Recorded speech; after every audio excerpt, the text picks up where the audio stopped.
Welcome to the Slop Farm. Enjoy the video.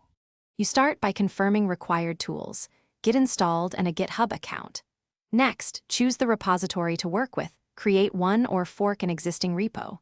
Once chosen, clone it to your machine with git clone and the repo URL so you have a local copy. Make sure to set your name and email in git config so commits attribute correctly. Finally, open the project folder in your editor and inspect README and git ignore to understand structure. You create a dedicated branch for the work. Git checkout be followed by a descriptive name so changes stay isolated. Then edit files and run tests or linters to validate changes.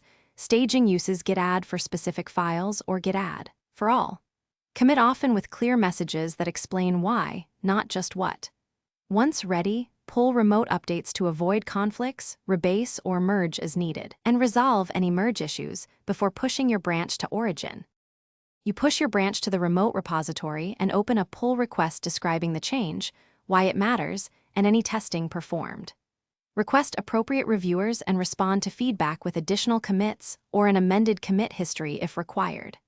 Once approved, merge via the chosen strategy and delete the branch to keep the repo tidy. If something breaks, fetch the latest remote, run git status and git log to inspect commits. Revert or checkout, a safe commit to. Thanks for watching. Consider subscribing if we helped you today.